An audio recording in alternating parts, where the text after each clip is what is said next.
Selamat pagi, selamat siang teman-teman semua. Nah, hari ini kita akan membahas sesuatu yang sangat penting dan dekat dengan kehidupan kita sebagai warga negara, yaitu Konstitusi Negara Republik Indonesia tahun 1945 atau yang kita kenal dengan UUD 1945. Mungkin kita sering dengar istilah UUD, tapi apa sebenarnya konstitusi itu? Nah, konstitusi adalah hukum dasar tertinggi di negara kita. Ibaratnya seperti pondasi rumah, kalau pondasinya kokoh, rumahnya juga kuat. Begitu juga dengan negara. Tanpa konstitusi yang kuat, negara bisa kacau.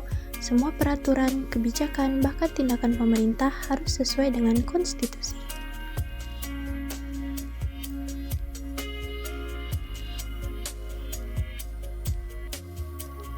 Lalu, kenapa konstitusi itu penting? Karena konstitusi menjaga agar negara berjalan tertib. Ia membatasi kekuasaan agar tidak disalahgunakan dan juga melindungi hak-hak kita. Jadi, ketika kita belajar UUD 1945, sebenarnya kita sedang belajar tentang bagaimana negara bekerja dan bagaimana hak kita dijamin. Nah, UUD 1945 punya sejarah panjang loh. Disahkan pada 18 Agustus 1945 oleh PPKI satu hari setelah proklamasi kemerdekaan.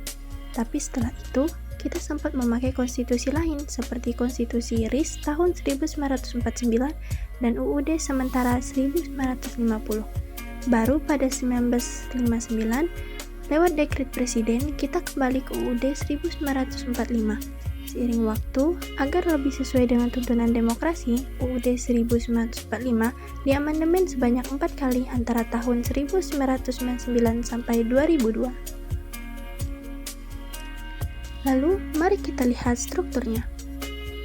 UUD 1945 terdiri dari pembukaan, batang tubuh yang berisi pasal-pasal, dan dulunya adalah penjelasan.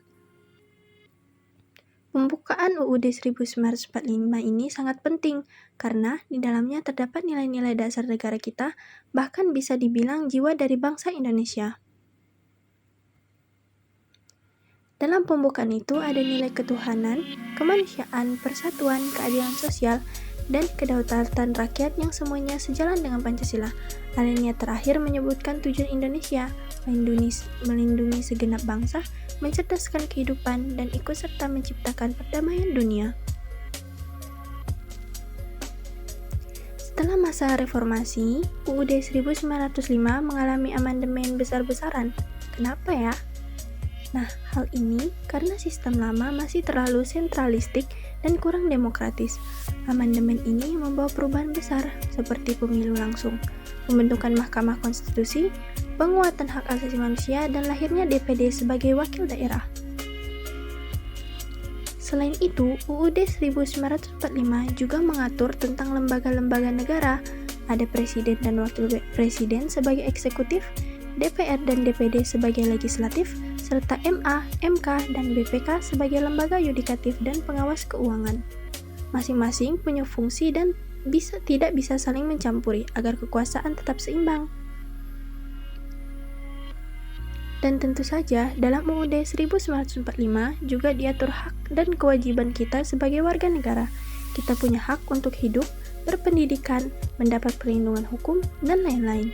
Tapi kita juga punya kewajiban seperti menaati hukum, membayar pajak, dan membela negara.